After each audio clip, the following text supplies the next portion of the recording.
Nshuti muvandimwe mwene data, nongeye kuguha ikaze muri uyu mwanya mwiza wo kwiga ijambo ry'Imana. Njyewe ndi Musoni Flavien, aha ni kuri Trust and Obey. Tuguhaye ikaze.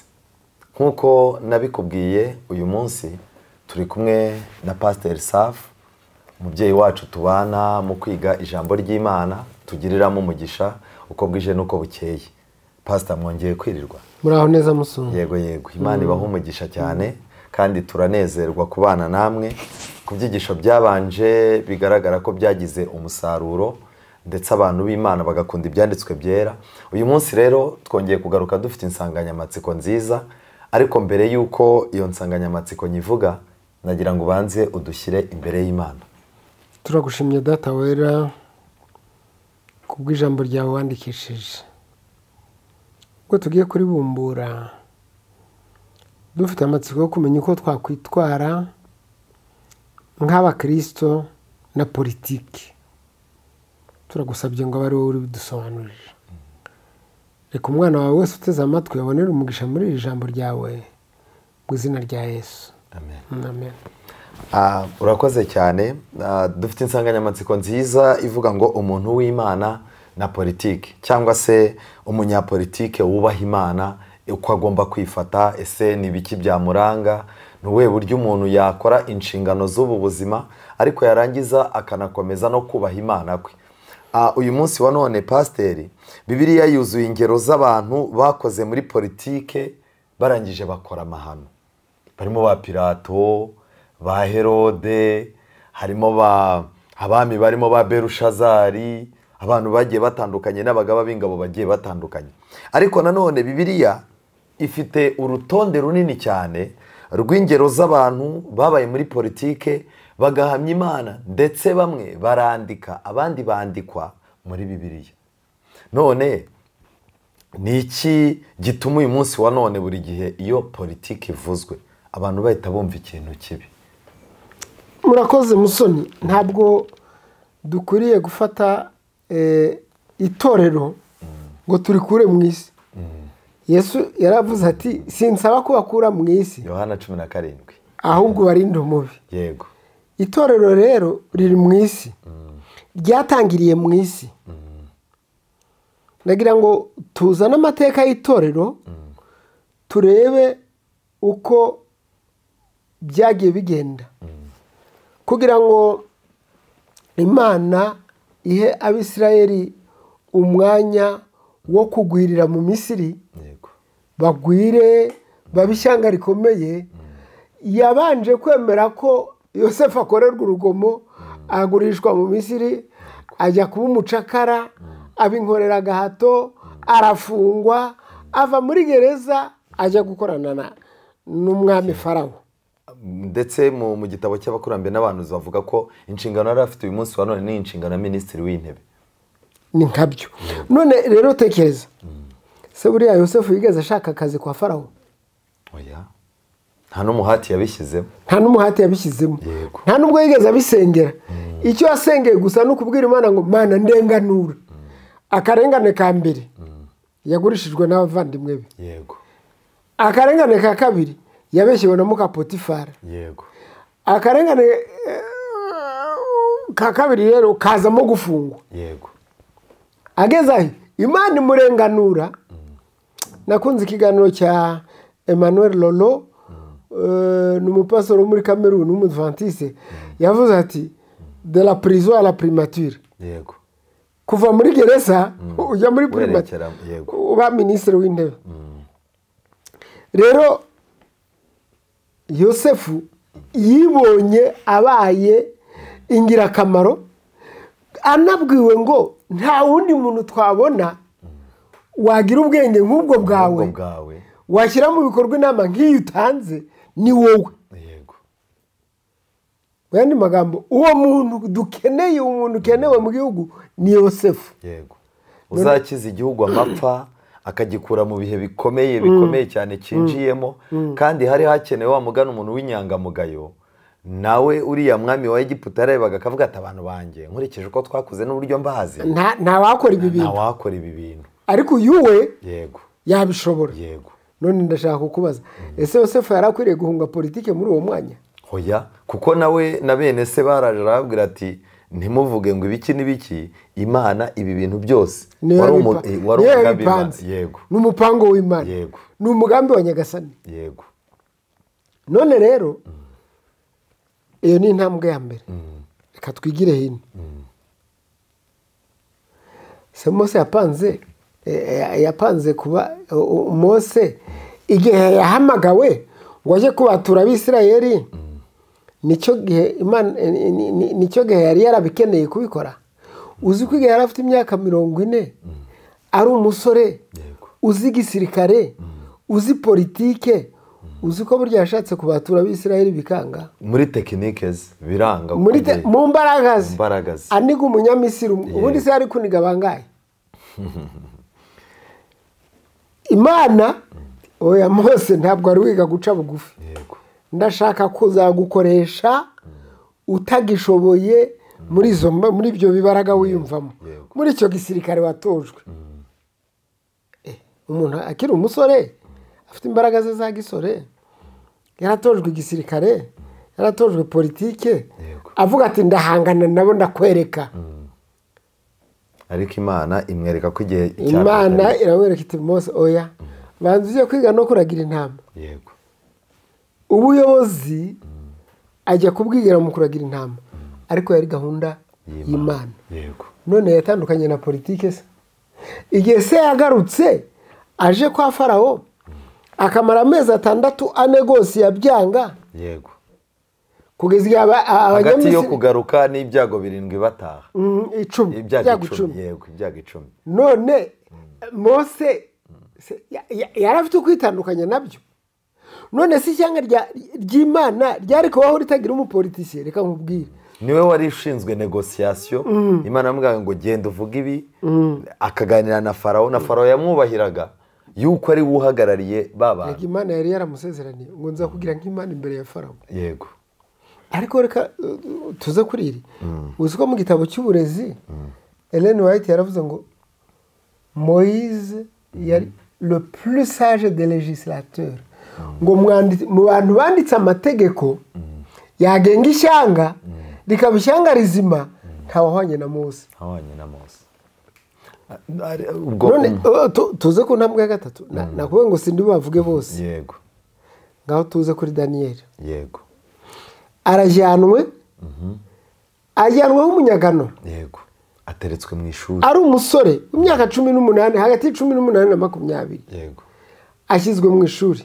Ririya shuri uko ryari rimeze uzasome neza ku murongo wa 6 w'igice cya mbere cya Daniel, avuga ngo muri abo basore harimo Daniel na Hananiya na Mishayeli na Azariya. Yego. Ntabwo yavuze ngo abo basore bari kubera iki? Kubera yuko mu basore b'Abisirayeli bajyanwe mu ishuri bari benshi kurenza 4. Yego. Bariya babayemo abahawe opportunité yo kujya kuba ba politicier kwiga muri kaminuza, ariko iby'Imana bakavuga ati no, Imana se ko yadutereranye yaraturetse natwe nta mpamvu. Abo bandi batajya bavugwa. Abo bandi burya hari abantu benshi Imana itemeye ko bavugwa amazina. Yego. Nkubwira abandi burya umugabo wakuyemo inkweto akayiha Bowazi ati genda wijyanire Rusi, wigeze ubona uzi izina rye? Izina rye rivugwa. Okay. Umuntu w'Imana wo mu gitabo cya mbere cyangwa mu gice cya 13 nta zina rye. Uzi izina rye? Ntawe. Okay. Aho Yesu yakuye icyana cy'indogobe, abigishwa bakuye icyana cy'indogobe. None se umuntu wari yavuze ngo ni kwa Ntuza. None se umuntu wari kumwe na Kireyofasi baganira ibya Yesu wabambwe ntago yavuzwe. Uriya wari ko ndamukubwira yari Luka. Luka yanze kwivuga aravuga ngo yari kumwe n'undi muntu. Kuko yaza kubundi ntiyari kumenya ibya Kireyofasi ngo areke iryo wundi. Yego. Ariko cyatumye yicecekera ntavuga irye nuko ari we baganira. Kandi muri kirya agiye kwivugaho byaragoranaga cyane. Byaragoranaga cyane. Luka yanze rero kwishyira hejuru. Tugende rero noneho tugaruke konya politike ako karika parenthèse. Yego. Karika parenthèse. Noneho Daniel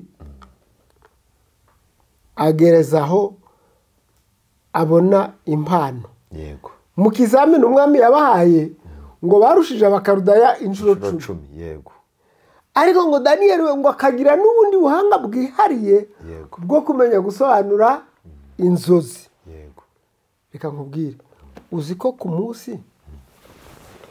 munsi umwami yarose inzozi abanyabwenge bakananirwa kuzisobanura. uzi ko daniyeli batahise bavuga bati ariko daniyeli nawe wamuhamagara. uzi impamvu zari ebyiri. impamvu ya mbere, abitaga abanyabwenge b'abasaza bose bakoranye na Nabaporasari se wa Nabukadinezari, bari baramubwiye bati twebwe tuzi ibintu byose, uzi ko n'ibyo utekerereza mu cyumba cyawe wiryamiye tuba tubireba. aba basaza bambwiye gutya, reka numve. abasaza icyo bamenye kuri Nebukadinezari ni uko bavuze bati nitumubeshya arabimenye. yego twavuze ngo nitumubwire inzozi tumubwire n'ubusobanuro, none nitumubeshya akamenya ko tumubeshye wabona azizi yirengagije. yego batereka da banzu zivuge natwe dutanga ubusobanuro. atoya nazibage, ntimwambwiye ko mubishoboye, murashaka gukomeza kurya imari yanjye mutampa umusaruro. yego okay, mwese babamarire ku icumu. Ariyoki aragenda ati daniyeli ngwino usanga abandi banyabwenge mugomba kujya gupfa. iri tegeko ry'umwami rije rite byabaye biteze? nkananiwe gusobanurira kubwira umwami icyo yarose no kukimusobanurira. tingwe wankiriye umwami se nkavugana nawe. aragenda asanga umwami ati nyagasani wampaye ijoro rimwe, ejo nkazaza kukubwira. ati mudapfa ngo mwaroze, mutavuga ngo ni akarengane, ngaho genda. bukeye daniyeli arazimusobanurira. uzi icyavuyemo? daniyeli ntabwo yigeze anegosiya kugira ngo abe politisiyen. yego ahubwo umwami yaravuze ati se niba igihugu kigomba kuyoborwa neza, niba ingoma yanjye igomba gutungana, naho utwara abandi ndakoresheje uyu nguyu. yego amugira umwe mu batware batatu bakomeye. yego daniyeli abwira umwami atumva rero ngo nyagasani, abantu nzi, abasore nzi bamfasha gushyira umurwa wa Babiloni ku murongo, umurwa wa Babiloni ugatungana, ukagenda neza, ni Hananiya na Azariya na Mishayeli. ndabazi twarabanye bariya ndabazi ni bagenzi banjye. tubashyireho. yego abari barimo ntibavemo, si babandi bigize inyabwenge bakanananirwa. uwo si daniyeli? yego twigire hino. nyuma ya daniyeli w'imyaka myinshi, Nehemiya. yego Nehemiya arakugendeye, abaye umuhereza wa vino w'umwami. reka mpasome wenda wumva.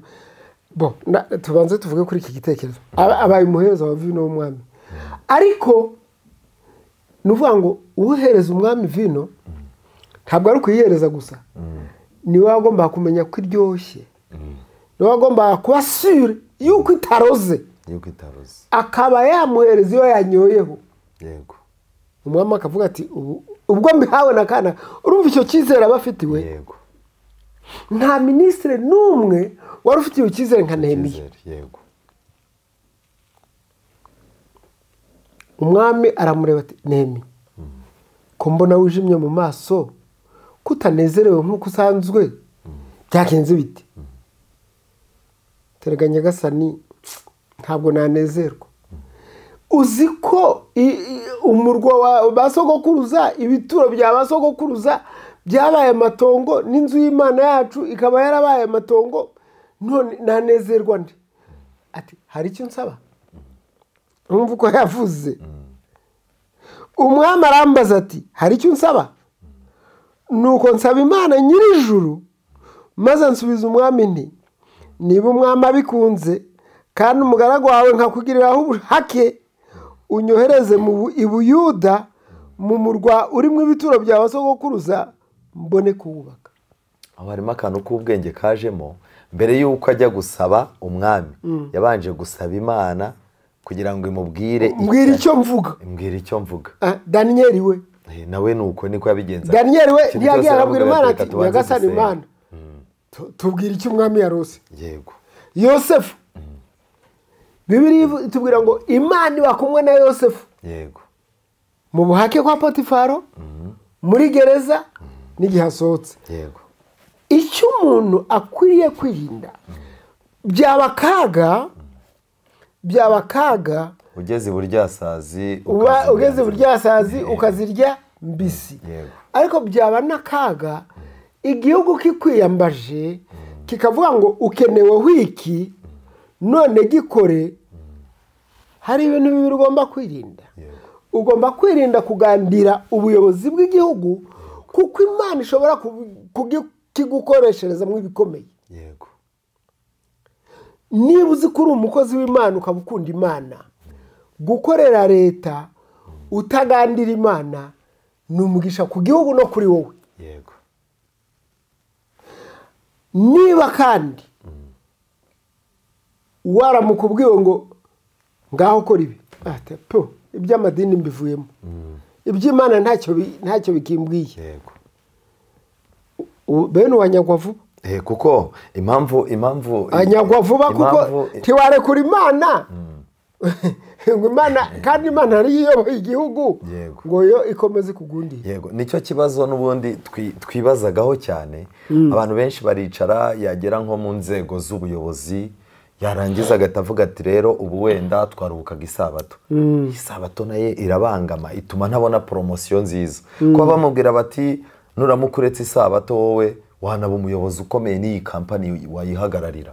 Urumva none agahita avuga ati rero ko biri kose nk'icyo wavugaga reka ngenda akaboko kamwe ndekura Imana kugira ngo nakire inshuti nzamuke mu ntera. Ibyo rero waruvuze nuko birangira n'ubundi umuntu anyazwe kuko kugenda urekura iby'Imana bigeraho bakazakubona nawe uri umwesikoro.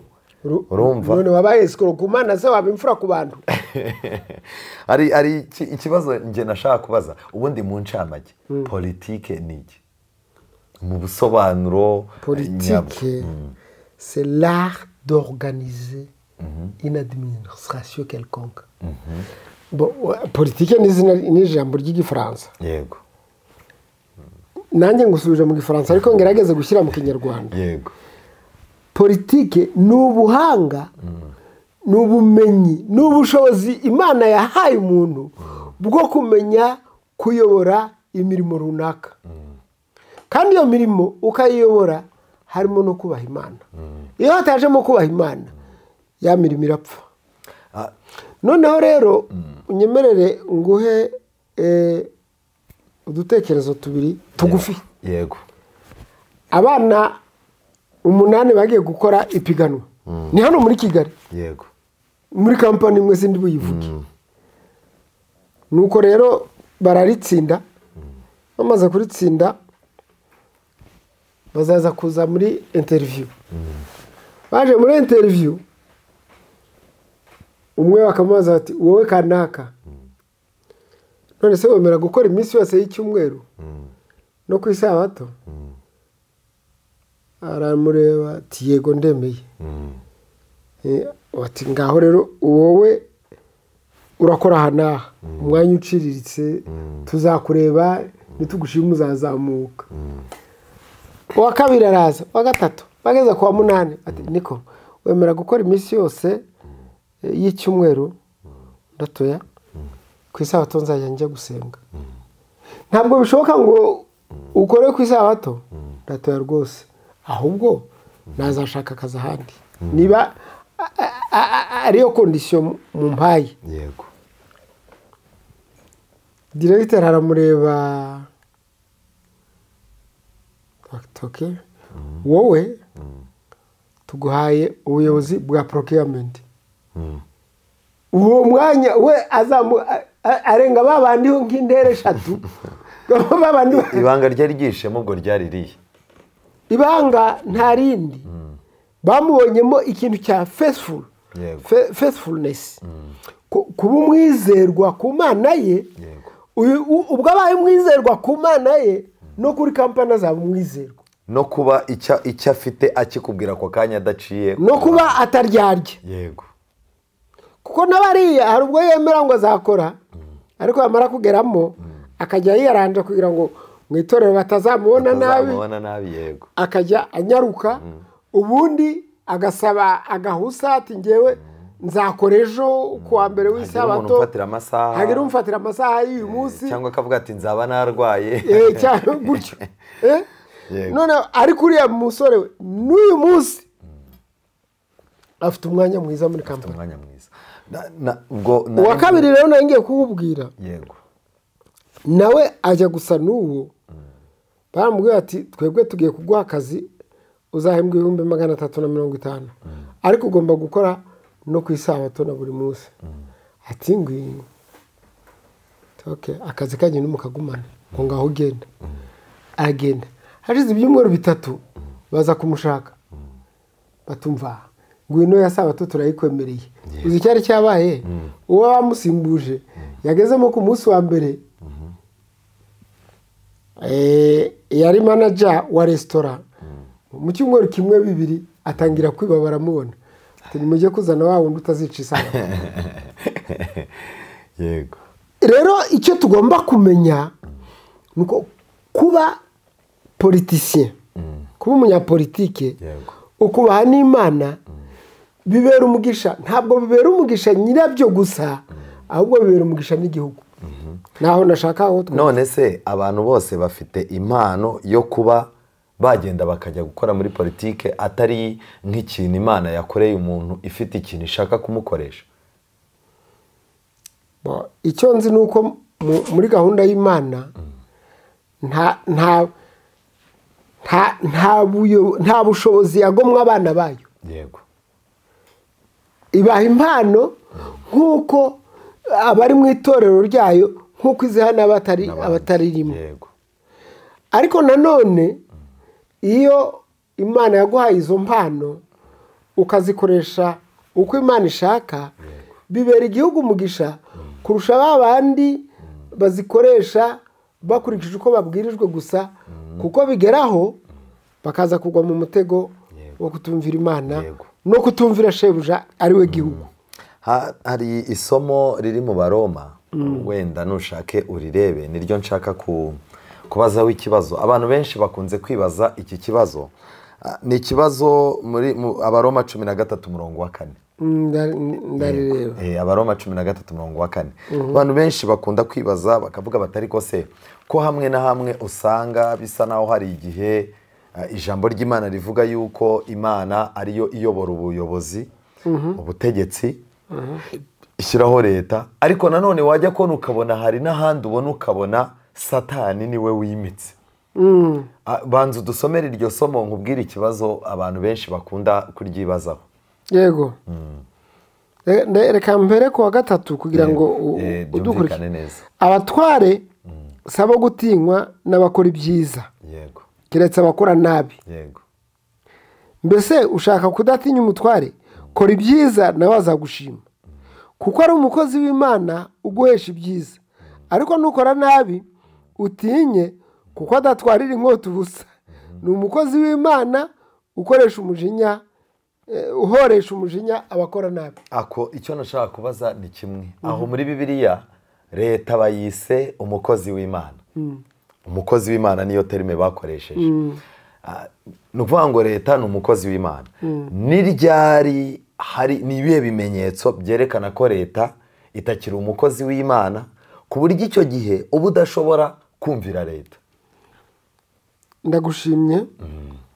Igihe leta itegeka itegeko rinyuranye n'iby'Imana yatubwirije. Yego. Amabwiriza yo mu ijambo ry'Imana leta ukaba wayisaba.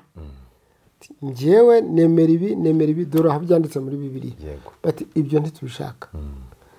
Icyo ni kimwe. Yego. Icya kabiri igihe leta ikora yivuye inyuma kugira ngo irwanye ukuri kose kw'ijambo ry'Imana. Yego.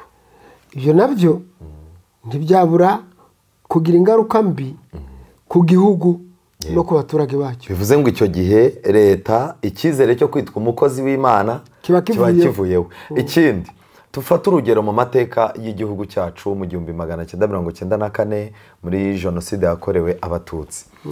Bigaragara yuko leta yari iriho yahaye abaturage ibikoresho irababwira iti nimwikize umwanzi. Harimo n'abantu benshi bakomeje kugendana muri icyo Kigali bavuga bati nyamuneka buriya leta ni umukozi w'Imana. Ese ibimenyetso bindi bifatika bigaragara byo mu buzima busanzwe bishobora kwerekana ko leta itakira umukozi w'Imana, Imana yayikuyeho icyizere? Ibindi ni ibihe? Ndibwira ko bitaturushya cyane kubireba. Yego. Kuko amateka ya Bibiliya arabitwereka. Yego. Ikimenyetso cyabonetse ku rukuta mu birori byo kwa Berushazari. Byo kwa Berushazari. Imana iravuga iti wapimwe usanga udashyitse. Yego. Ubwami bwawe. Wabariwe usanga wujuje igihe. Ubwami bwawe buranyazwe uhawe Abamedi n'Abaperesi. Yego. Icyo ni kimwe mu bimenyetso bifatika biri fizike. Ariko ikindi kimenyetso igihe ubutegetsi butagikunda abaturage busigaye bukunda inyungu zabwo zose. Yego. Ngewe ntekereza yuko igihe cyose ubutegetsi bw'igihugu bukunda umuturage. Yego. Bugakunda inyungu z'umuturage n'iterambere rye n'imibereho myiza ye, leta aba ari umukozi w'Imana. Leta aba ari umukozi w'Imana. Yego. Ubwo icyo gihe kutayumvira rero icyo gihe ni ugusuzugura Imana. Yego. Gusa dutandukanye leta nk'igihugu n'ubutegetsi bubumbiye hamwe n'umutegetsi waba yego ari umutegetsi ku giti cye. Ari byo byabaye kuri Nebukadineza, yishyize hejuru ku Mana. Imana irangije imukura ku bwami, aragenda amara imyaka 7 mu ishyamba. Ariko ubwami bw'Abaroma ntibwavaho, bw'Abakarudaya. Yego, urakoze cyane. Ubwami bw'Abakarudaya ntibwavaho, burakomeza. Imana inarindira Nebukadineza ubwami aho yarari. Yego, bivuze ngo Imana ntiyari ifitanye ikibazo n'ubutegetsi, yari igifitanye n'umutegetsi, umuntu ku giti cye. Noneho rero icyo tugomba kureba tukakigenzura ni iki. Yego. Hashobora kuba umuntu wadutse akavuga ati jewe ibyo byanyu by'amadini ntabyo nshaka. Ariko itegeko ry'igihugu nkuko Nero yabigenje rikaba ribikwemerera. Abaroma bari baratanze droit religieux, uburenganzira bw'idini. Umuntu wese hirya no hino afite uburenganzira bw'idini. Nero ataba Kristo bo ndabica. Yego. Urumva? Nanone ça c'est l'individu, n'umuntu ku giti cye. Yego. Na hano rero iwacu mu bihugu byacu byo muri Afurika n'ahandi ushobora gukubitana n'umutegetsi umwe ku giti cye, umuyobozi ahubwo ati jewe ibyo byanyu by'amadini ntabyo ndimo, ndashaka bikorwa gutya na gutya. Ni wanga uvemo. Uramubwira ati ni byiza ndavamo. Yego. Kandi ukavamo kandi ntugire icyuba. Uranyumvise? Umukristo se mu gihe nk'icyo ngicyo wenda habonetse nk'ubushobozi buri hejuru ye bushaka kumufatisha umwanzuro unyurana n'ibyanditswe byera, unyurana na Bibiliya n'amahame y'ibyanditswe byera. Hari ibintu bibiri. Hari igihe umuntu yicara akavuga ati aho gupfa none nzapfa ejo. Hari n'undi wicara agahita avuga ati ngewe ndagiye. Ni gute umukristo kumvira kwe kugomba kuba gufite imbibi zo gutekereza, akavuga ati ahangaha ibintu byamaze guta umurongo, aha kumvira kuracyashoboka, ibintu biracyari mu murongo? Iyo itegeko rije ari kubagaho rikavuga ngo iby'Imana bivemo. Yego. Baba bakubwiye ngo ibya leta bivemo ugume mu by'Imana. Cyangwa niba ushaka ibya leta ureke iby'Imana. Yego. Uko niko iyo habonetse itegeko ryikubagaho. Uko niko byabereye Daniyeli. Yego. Rw'inyamurwobo rw'intare. Kuko bavuze bati ntabwo yemeye gusenga umwami Darius. None rero nyakubahwa Darius uzi ko itegeko ry'Abamedi n'Abaperesi ridakuka. Darius ngo yarirengagije ashaka gukiza Daniyeli biranga. Kuko itegeko ritagombaga gukuka. Yemera ko bamujyana mu rwobo rw'intare, ariko aramubwira ati genda, ariko wabona Imana yawe kurinze. Iyo Mana yawe ukorera itekera kurinda. Yego. Binyuranye n'ibya Nebukadineza wavuze ati niko basha hari imana ishobora kubakiza ngewe ikabakiza ukuboko kwanjye yego batari ko wowe Nebukadineza abari abahungu bakunze cyane bamweretse ko imbere y'Imana bareshya nawe yego wowe Nebukadineza niba ari ibyo Imana yacu dukoreye basha kudukiza mu itanura ry'umuriro kandi naho itadukiza nyagasani nidushaka tunapfe aho kwandavura twapfa ngaho aho umuntu w'Imana akwiriye kumenya guhitamo yego hari igitekerezo nkunda igitekerezo cyo muri Luka igice cya 7 Luka igice cya 7 umurongo wa mbere kugeza kwa 5 batubwira igitekerezo cy'umwe wari umunyapolitike ariko mu by'ukuri uyu munyapolitike aratangaje gusa uyu munsi wa none na mbere y'uko usoma urabizi ko hari abantu benshi yicara akavuga ati ntababaza bosi ugasanga hari udashobora gukandagira ku rusengero nk'uko abivugaga hari abantu benshi bajya muri politiki agahita kubwira ati rwose ibintu by'Imana mbona byaranze ntabwo nakomeza gufondafonda ibidashoboka nyine Imana nibona binkwiriye nzabivamo ibi bintu ariko wagiye uduha ingero z'abantu bagiye baba muri politiki n'amabanga bakoreshaga usomye aho ngaho uri busange uyu muntu ni umuntu udasanzwe dusomere urebe guturuka Luka icyo gice cya 7 umurongo wa mbere kugeza kwa 5 nuko aya magambo yose amaze kuyabwira abantu aje Kaperinaumu hari umutware utwara umutwe w'abasirikare yego yari afite umugaragu we akunda cyane wari urwaye yenda gupfa yego ibintu bibiri yego umugaragu urwaye akunda cyane noneho na circonstance arimo yenda gupfa yego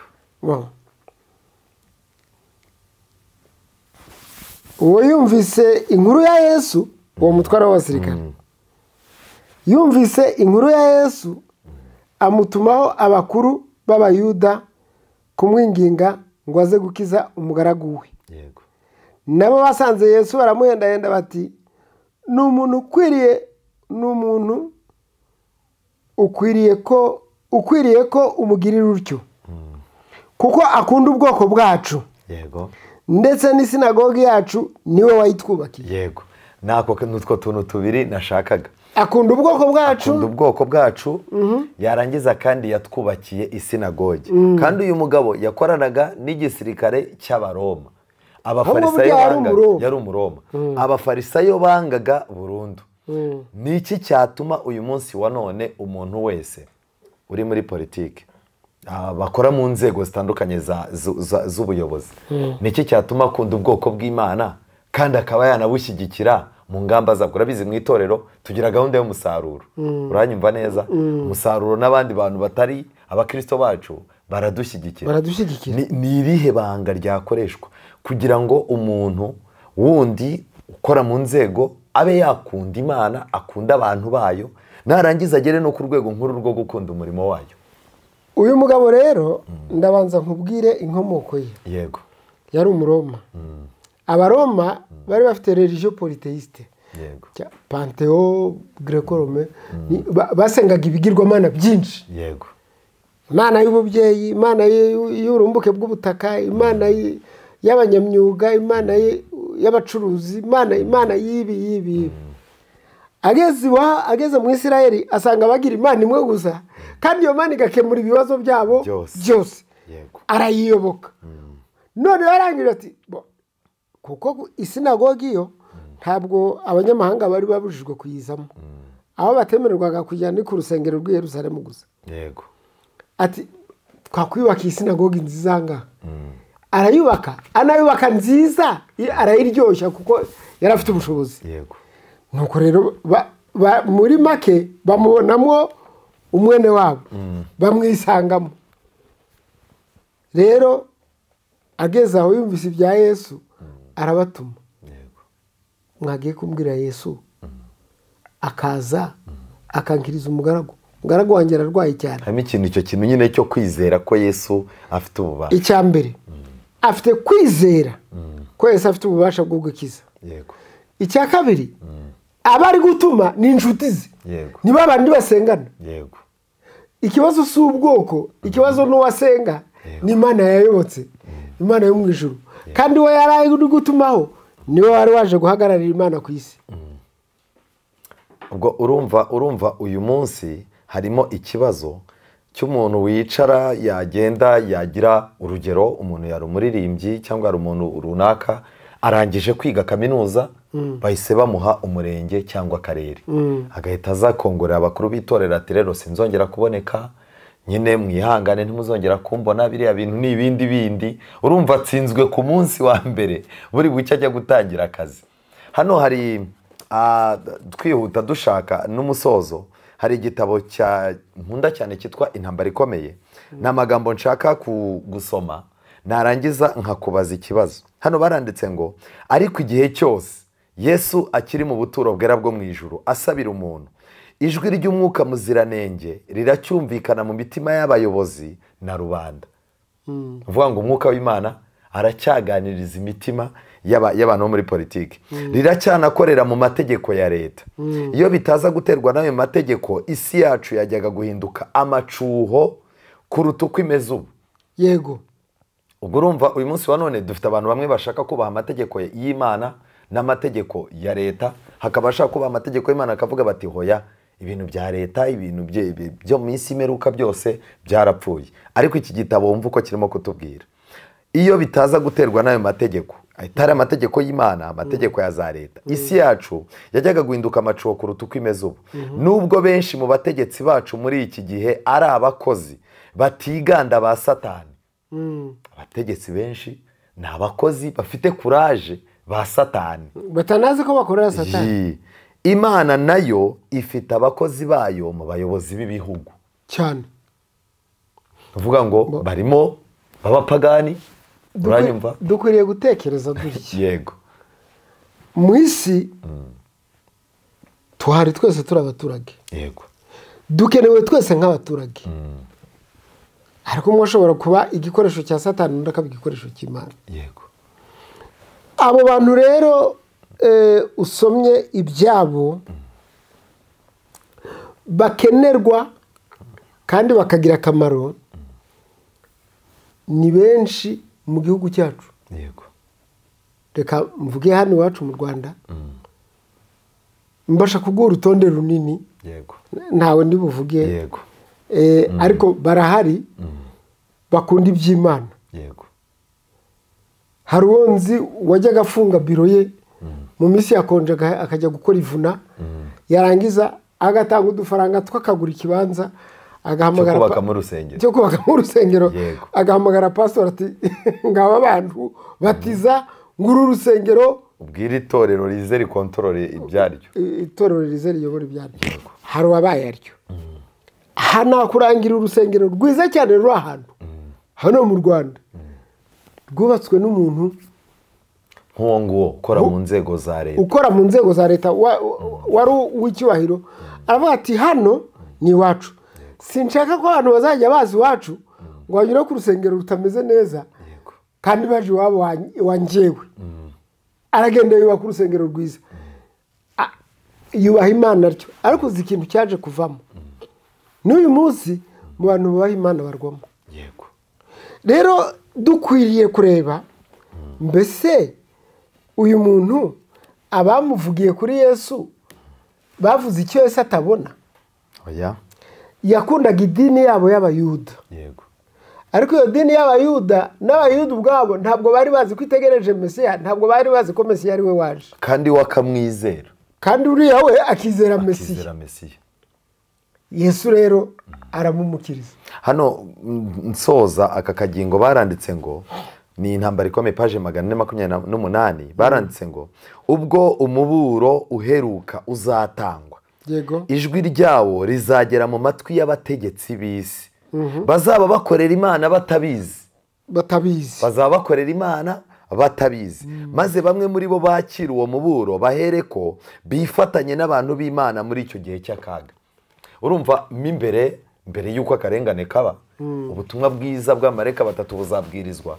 Abantu bari basanzwe baba mu nzego za leta bagira neza, ariko batabisomye mu bitabo by'idini, kuko nta mwanya w'ibitabo by'idini babonye, bazafata umwanya wo kwifatanya n'abantu b'Imana.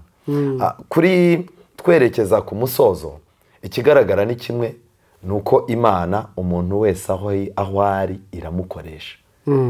Kuko niba imana ifite gahunda yo gukoresha guturuka ku bayobozi b'ibihugu kumanura, Satani nawe ariko akavuga ati nanjye hari ahantu mpakontoroye naba nkora neza, Satani nawe akagenda agafataho. Ntabwo bivuze ko abo bantu bose twabita ko nta mana bagize, ko bose bagomeye Imana. Gusa nanone kimwe mu byaha nabonye bibi, abigishwa ba Yesu bose ku munsi wa Pentekote abandi bakiriye Mwuka Wera barahinduka, ariko Yuda ntiyigeze agera ku munsi wa Pentekote. Kubera iki? Kubera ko yari ikirumira habiri. Uyu munsi wa none umuntu washaka kuza mu bintu by'Imana ari amanyanga cyangwa akajyana muri politiki ibintu byo kubaha Imana kandi atayubaha, uwo muntu aba ari ikirumira habiri. Ariko ikintu dushimira Imana ni kimwe n'uko umuntu wese urwego yaba ariho ashaka kwimukoresha yamukoresha. Pastor, sinzi ikindi kintu watanga kudutanga umusozo ku bantu badukurikiye ku byo navuga. Nagira ngo mbabwire ko no mu banyapolitike hari ababa bibwira ko bakorera Imana bagakora nk'ibya Sawuli w'Itaruso, Imana ikaba ari ibagorora, yenda bizi urankunda n'umuhati ushyiraho, akaba afite ishyaka ry'Imana ritava mu bwenge, n'umuhati ushyiraho nuwanjye, ariko reba ukuri nguko ngaho yoboka. Yego, Imana nayo ishobora kubakoresha, ikareba ubwuzu n'uburyo ashyira ibintu ku murongo, ikamuhindukiza noneho mu murongo wayo. Yego, icyo ngicyo nacyo kirashoboka. Icyo ni cyiza. Inshuti muvandimwe, twakomeje kubana, twari turimo kwibaza uko umuntu w'Imana yabaho agakomeza kuyubaha mu gihe cya politiki. Tubonye yuko Satani yifashisha abanyapolitiki, ariko tubonye ko n'Imana ikoresha abanyapolitiki. Twabonye ko leta ari umukozi w'Imana, ariko twabonye ko amategeko y'Imana iyo yigijweyo nibwo leta ikurwaho icyizere cyo kwitwa umukozi w'Imana. Ariko kumvira Imana no kumvira leta ni itegeko Imana yashyizeho ku muntu uyoborwa n'ibyanditswe byera. Pasiteri rero, Imana iguhe umugisha, wakoze kubana natwe, kandi iki cyigisho abantu bakomeze bige, tuzakomeza no gukora n'ibindi biganiro, ariko icyihutirwa ni iki: iyi tegeko ry'ikubagahu rije, ndimo ndavuga aya magambo watubwiye, rikaza rije kubangamira Imana yawe no kwizera kwawe, ikintu cyihutirwa ukora ni ugutaha iwawe, warangiza ugakinga ugasenga. Imana ica inzira, bikazanatuma na Nebukadineza avuga ati ndabizi, cyangwa se na Dariyo akavuga ati ndabizi urarengana, uri umuntu w'Imana. Nta na rimwe abantu b'Imana bigeze barenganurwa n'amatiku cyangwa kuvugira mu kirere. Pastor, Imana yaduhaye umugisha kandi turishimye cyane. Ndagira ngo habeho umwanya usenge, kandi usengera abantu bakora mu nzego zitandukanye nk'izi, kugira ngo Imana ikomeze igire ikibamarira, ariko nanone Imana ibahumure, bamenye aho igihe kigeze, bagomba kumenya aho ubuhanuzi bugeze, bagomba kumenya ubutumwa bwiza bwa Yesu Kristo aho bugeze, bagomba kumenya icyo Kristo yakoreye inyoko muntu. Ibyo byose bagomba kubivanga na ka kazi keza bakora, ariko ntibabure n'umwanya wo kubana n'Imana no kuyikorera. Murakoze. Reka dusenge. Yego. Imana yacu idukunda cyane iri mu ijuru, reka tugushimire uyu mwanya uduhaye ngo tubashe gusubira mu ijambo ryawe, turebe abakozi b'indahemuka bakunambyeho, nawe ukabaha gutera imbere mu nshingano zabo. Muri iki gihugu cy'u Rwanda dufite ba Daniyeli, dufite ba Shadrake na Meshake na Abedinego, dufite n'abameze nka Moridekayi bahagararira ukuri bakemera gupfa niyo byaba bikozwe mu buryo bugaragara ko ari ukugoma. Ntabwo itegeko ry'igihugu turimo ryemerera umuntu kwica amategeko y'Imana, nta nubwo ribimusaba, ahubwo ryemera ko abakristo beza ari nabo baturage beza. Turabigushimiye cyane. Komeza ubane n'abakozi b'abakristo bari muri iki gihugu, ubarindishe imbaraga yawe ivuye mu ijuru, igihe cyose bazagira ibitekerezo byiza byo kugirira igihugu akamaro, bizahabwa umugisha nawe. Kandi Satani nabatera ashaka kubagusha mu cyaha, uzabarwanirira ubaneshereze. Imbaraga zawe nizigumane na twese, ukomeze uyobore iki gihugu ukoresheje ubuyobozi bwacu waduhaye, ubuyobozi bwiza bukitwemerera ko kukuyoboka biruta byose. Ngaho bana na twese kandi tubere byose Mana, mu izina rya Yesu, amen.